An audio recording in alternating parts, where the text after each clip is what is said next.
بسم الله الرحمن الرحيم. الحمد لله رب العالمين، وأفضل الصلاة وأتم التسليم على الهادي الأمين سيدنا محمد وعلى آله وصحبه أجمعين.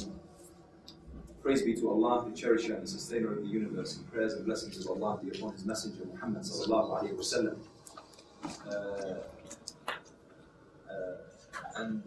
First and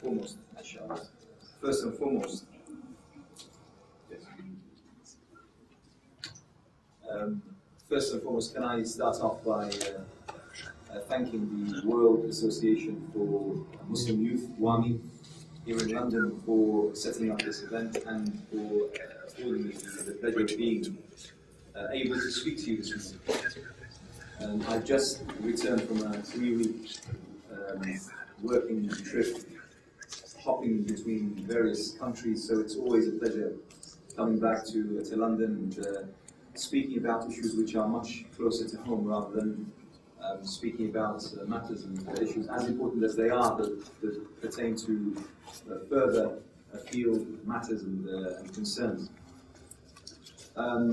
First of all, Brother Nuruddin, whom I have the pleasure of speaking alongside this morning, reminded me to introduce my organization, the Cordoba Foundation. I'm the Chief Executive of the Cordoba Foundation. I'm sure that the brothers and sisters from WAMI have afforded you or given you a copy of our recent publication, which is a guide to working with the media for Muslim organizations here in the UK. We also have a quarterly, a few copies of which you can find in the back, called Archers. The Cordoba Foundation was founded 4 years ago here in London, and basically our essential objective is to bring closer the West and the Muslim world through allowing both sides a new set of information, put in a new way. We're going to talk a little bit about discourse and such, using the kind of terms, phrases, images, concepts that aren't alien to the receptor's mind. And this is also something which I'm pretty sure that you'll hear about throughout the proceedings of today. That's our essential nature. If any of you wish to know more about the organization, you're more than welcome to visit our website or to contact myself or any of my associates, inshallah, directly. Now, coming back to my presentation, there are a number of things that I would like to start off with. Firstly, being the challenge of speaking about a topic as vast as this within no more than 12 to 15 minutes. That's an immense challenge, and I'm pretty sure that every single speaker today will find that extremely challenging. But that's the nature of the beast, as they say, and that's the time constraint that we all face, so inshallah we'll try our best. This means that I would like you to fill in the gaps. There will be many gaps. I will be jumping from one slide to another, from one concept to another. But I would like each and every one of you, when I give an example, when I mention something, you have to go back to where you come from, the work of your organization, your own personal experience, and try to see how the ideas that I'm going to be throwing your way, how it fits with those particular experiences, and how you can maybe develop, how you can learn, or maybe you find some fault in the argument that I provide, and then when we have the discussion, then you can hand that back to me. So, without further ado, I'm going to start off. Now, basically, I think the very first thing we need to talk about are the forms of media. And there is, this may seem a little bit patronizing, so I'm going to tell you something that you all know, but I think it's important to see it. When we talk about the media, what exactly are we talking about? Now, most people, when you mention the term media, according to a survey that I read in 2007, around 75% to 78% will immediately think about the mainstream, TV, radio, or the press. That essentially is what more than 3/4 of the public think about when you mention the term media. And of course, that's absolutely right. That's why when we talk about the mainstream media, we're talking about essentially the main channels, the channels, the modes of media that most people consume. I.e., when we're talking about TV, we're talking about the BBC, the Sky, the ITV, the Channel 4s of this world here in the UK. When we're talking about radio, again, we're talking about the BBC, we're talking about LBC, we're talking about Capital, we're talking about Talk Radio, for instance. When we're talking about the press, we're talking about the main broadsheets, the medium-sized, and the tabloids.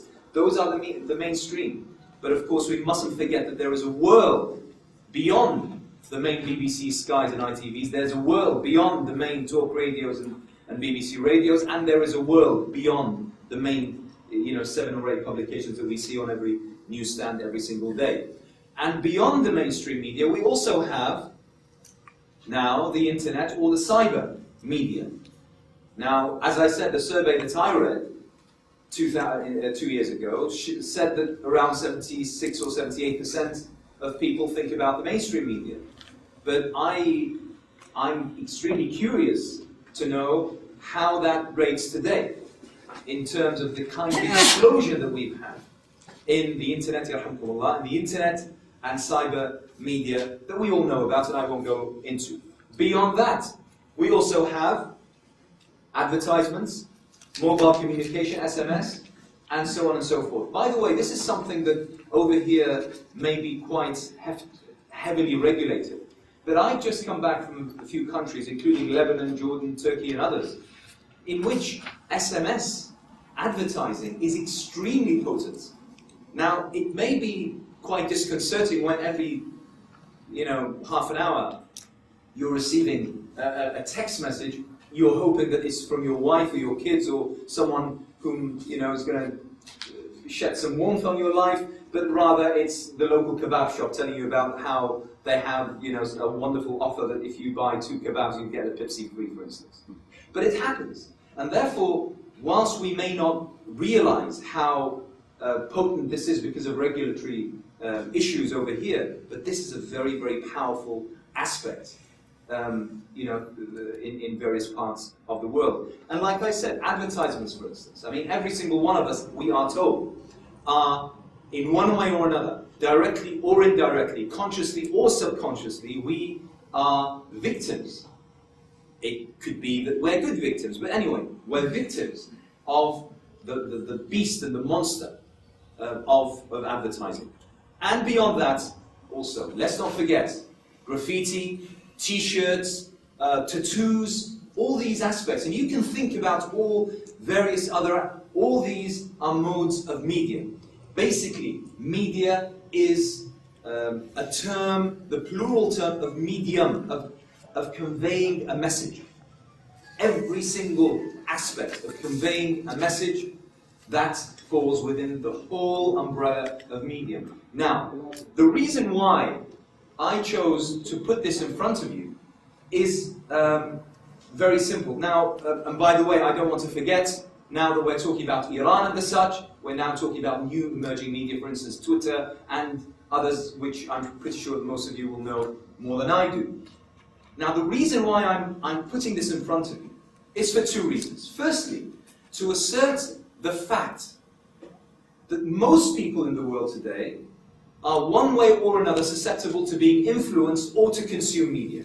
It's extremely difficult. Trying to think about this, it's extremely difficult unless you are a castaway in some remote island, in some vast ocean somewhere. It's extremely difficult to imagine how you can actually cut yourself off from all forms of media. Virtually impossible, but I won't say impossible simply because one of you or some of you may actually come up with an example that embarrasses me. So I'm just going to say it's extremely unlikely that anyone could imagine a scenario where basically you are totally cut off from all forms of consuming or interacting one way or another with media. That's one reason.